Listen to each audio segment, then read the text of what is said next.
Hi, I'm Dr. Ransom. I teach saxophone lessons. Not a lot needs to be said about Ferling number 12 that hasn't already been said, but I would like to make a few points that I don't think have been covered by anyone else. Obviously, you want to go fast on this etude. Start slow and use a metronome. If you don't already know this, I won't be able to help you. Write the measure numbers down the left column like this. Don't number every single measure because it just gets in the way of other things you'll want to write. All you ever need is these numbers. Of course, when you go to the solo festival, you'll have to number every single measure, but this is not that. Now, this is the hardest thing in the etude, the start of measure 12. I've heard a lot of people put a little gap between the first note D and the high F. I understand why they do it because it's a really challenging leap. But if you work on it slowly, methodically, for a long time, you can get it up to speed without that gap. Here's how you do it. Really, there's two different ways depending on which fingering you're going to use for high F.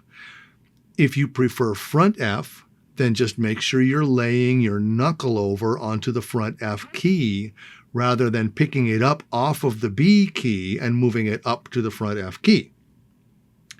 Then it's a matter of practicing D to high F over and over.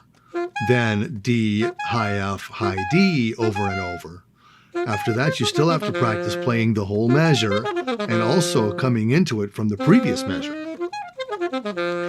If you prefer using the palm fingering for high F, you first have to check your right hand position. When you're fingering middle D, the side of your right hand has to be close to the side E key so as to shorten the distance it has to travel between notes. You can practice playing middle D with your hand tilted upward, which may entail pulling your thumb almost out of the thumb rest.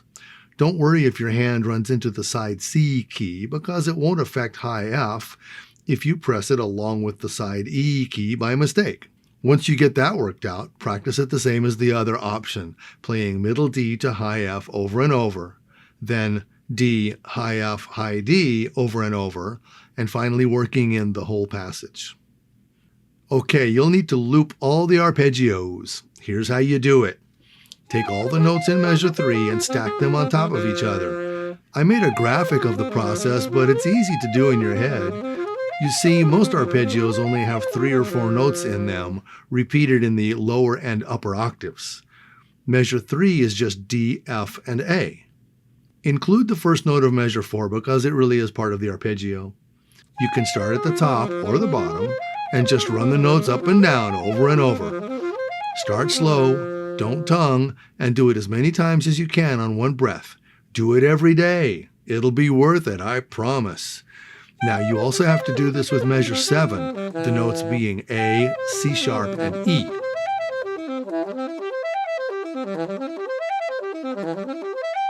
Measure 9 and 10 contain 4 different arpeggios. The first one is a 4-note arpeggio, F sharp, A, C, E flat. The second half of the measure is a G, B flat, D arpeggio. The first half of measure 10 is a G, B flat, C sharp, E arpeggio. Add a low E to this arpeggio to fill it out. The second half of measure 10 is D, F, A, which is the same arpeggio as measure 3, so you don't have to do it again, unless you want to. Measure 12 is the same one again.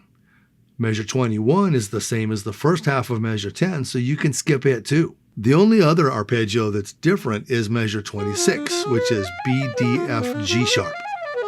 Now, pause this video and circle all the arpeggios that you're going to practice looping every day. That's measures 3, 7, 9, 10, and 26, like this. And hurry back.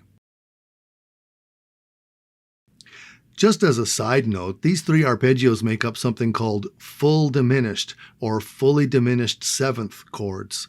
There exists only 3 of these, but trust me, you will use them a lot in your future playing, so practice them a lot. Let's talk about dynamics. I think they need to be overdone on this piece. Every time you see a mezzo forte, play it mezzo piano, or even softer. It's hard to do when you're going fast, so practice it slowly. Some of the high notes in this etude are marked loud, and you should play them loud. In other spots, I think you should play the high notes softer, or else they'll just stick out and sound obnoxious. Here's what I practice doing. It's not easy, but once you get used to it, your whole presentation will sound smoother, classier, and just more controlled. Tonguing. It's the tonguing patterns that get you in these fast furlings. Practice tonguing each measure separately and make sure you're doing it exactly as it's marked. Most of it's not too bad, but some spots can get pretty complicated. For example, measures 8, 12, 21, 22, and 27. At least those were the ones that got me. Where to breathe? If you can go 8 measures on one breath, congratulations. But if you can't, just stop and take a breath. I recommend you have it all planned out and practice it that way. Here's where I breathe. You're welcome to copy this plan or make up your own. Just be logical and definitely not random. Judges don't like random. Okay, that's all I've got for this etude. If you want more personalized attention, please send me an email and we'll set up some private Zoom lessons. I know what people have said about Zoom lessons, but I have had fantastic success with it, and I promise you won't be bored. I only do one-on-one. Oh, and the first lesson is free. Thanks for listening, and please remember to like and subscribe.